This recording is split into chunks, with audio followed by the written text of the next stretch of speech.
It is our work to explore the possibilities of consciousness, to discover where we might have embedded barriers or assumptions that limit our capacity to engage with reality. Embedded barriers or assumptions that limit us. You know, when my daughter was growing up, she was in a show called Peace Child, which went to Russia and told a story of two warring tribes, primitive tribes, who couldn't stop fighting until they each took a baby from their tribe and put it in the other tribe. And they stopped fighting. And that baby that was taken was called the Peace Child. And it was a bit of a sacrifice, a huge sacrifice. But it was done in the name of peace. That was the story that was told in her show.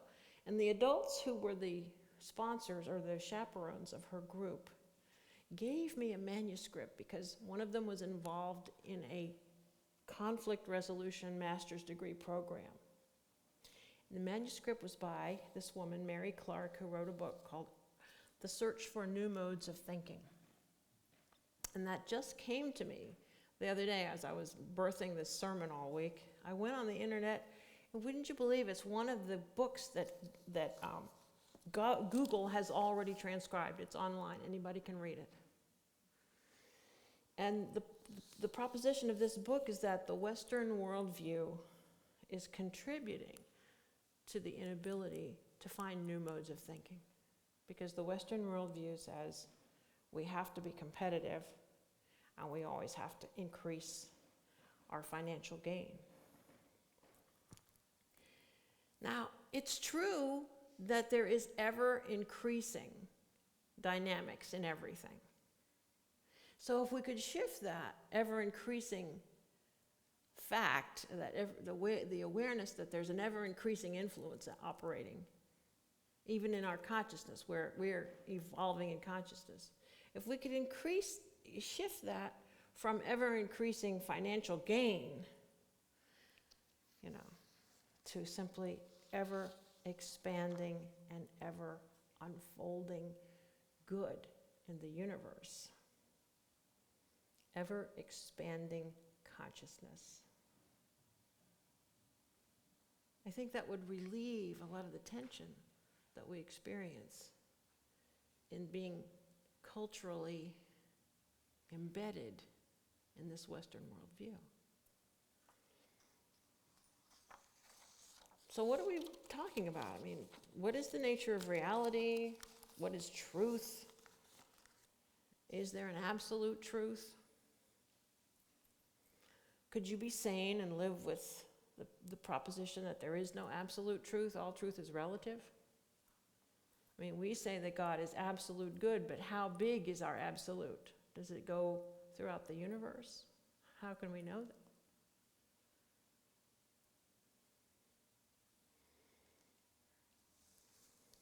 I mean, we are beginning to see a universe where all phenomenon is relative. Time is an illusion resulting from the relative motion of matter. Well, I say perhaps each one causes truth by being true. And Jesus said, I am the way, the truth, and the life.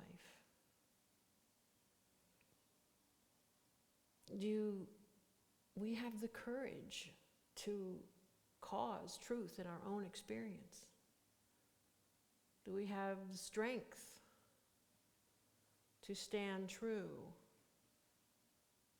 to any absolute value?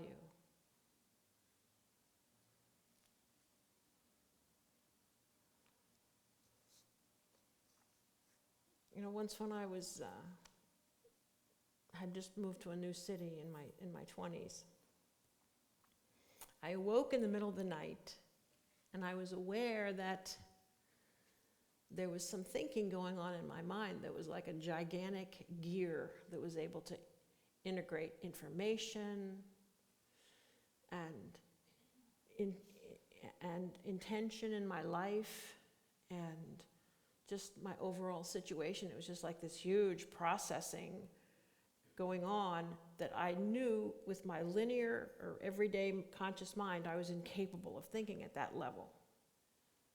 It was a very odd state. I was like in between two worlds, and it happened to me only that once, and it was only moments. But I never forgot it. And to me, it is information that says the phenomenon of consciousness that we possess has marvels that we have yet to even begin to fathom. Just the phenomenon of dream, that we can be asleep, that our bodies come to complete rest, that our eyes cease to be open, that they just close, and we go into a state of complete rest in which we experience an inner story, a conscious dream. I mean, this is a wonder. And what do those dreams mean? The capacity of our mind to give us an existential message that says, this is your point of growth. This is what you need to address. This is what your life is about. You're forgetting it. That's miraculous. You know that dream that many people have, that it's final exam day, and you don't know where the test is, and you don't know what the course was, and you don't know what's going to be on it. That is an existential message from your soul saying you're not paying attention to your life's purpose. It is an absolutely true and profound message from your own soul, reminding you to stay alert, to stay on task, to pay attention. I know I had a dream a couple nights ago where I met with my daughter in dream. We visited, we hung out. She's traveling and I hardly ever see her.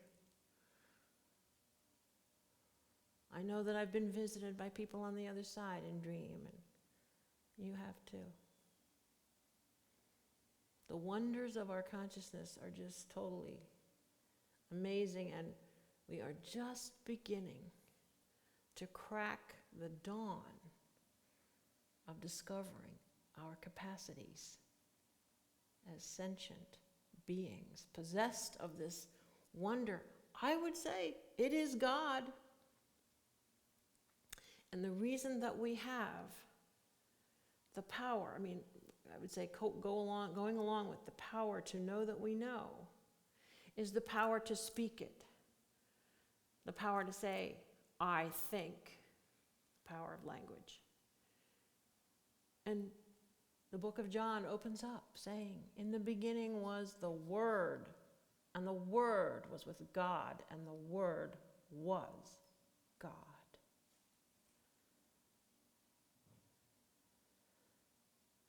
It's clear, but it's so mysterious. So let's just take a moment to reflect in quiet on the mystery of who we are, the wonder and the miracle of being given this life and this body and this moment in time. And so I invite you to just turn within.